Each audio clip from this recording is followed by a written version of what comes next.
everyone, it's Jenny from jccards.com and I'm joining you today with a card I've created using some of the new goodies from the Jane Davenport and Spellbinders collection.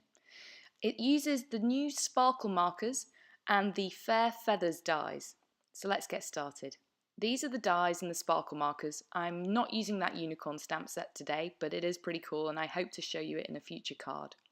First off, I'm going to show you quickly what the sparkle markers look like on different colours of cardstock. There's 5 in a set and I'm using the Cool Ocean set here. There are other sets available. I got all of my products from Topflight stamps and I'll link to the store in the description below. As you can see, they all show up on white, black and grey cardstock. On the black cardstock, the colours are somewhat muted and they're much brighter on the white cardstock. You can actually see the differences in the colours on the grey cardstock, and the sparkle is really pretty, so I'm using the grey today.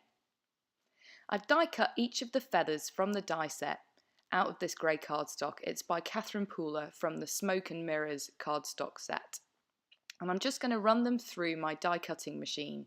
Because they're quite intricate, I'm also going to be using a metal shim which helps the dies cut through the cardstock, which is pretty thick. I've also realised I'm wearing a very sparkly jumper or sweater for my friends in America in this video, which was completely not planned, but it goes very well with the new sparkle markers. And here's a close-up of one of the die cuts. I did pop them out off camera, but they cut out really cleanly and it didn't take too much fussing to just poke out some of the pieces that hadn't quite been removed. With the 3 smaller die cut feathers, I'm coating each of them in VersaMark ink, which is a clear sticky ink used for heat embossing.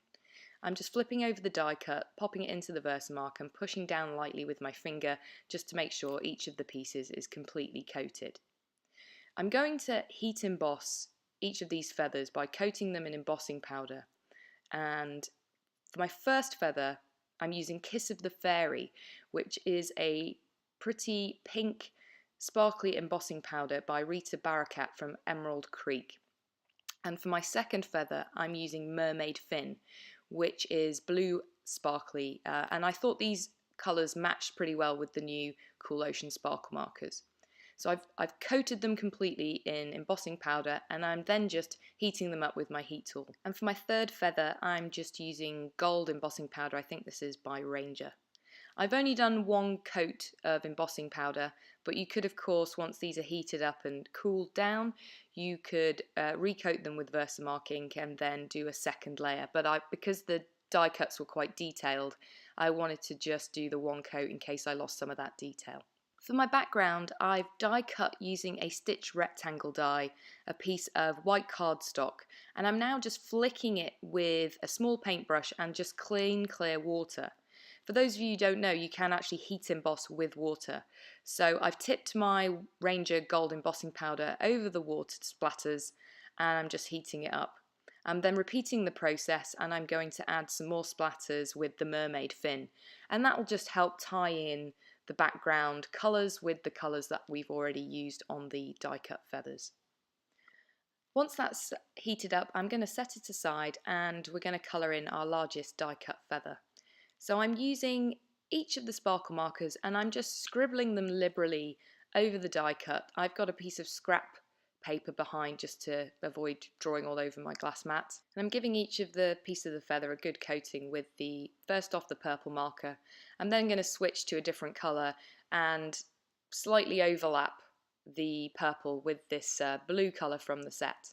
And I'm just going to make sure I've got each piece of the die cut covered with the sparkle marker. I'm not being that careful because obviously this is coloured cardstock, so it's quite forgiving. If there's any areas that are missed, it's a relatively distressed background, it will tie in pretty well.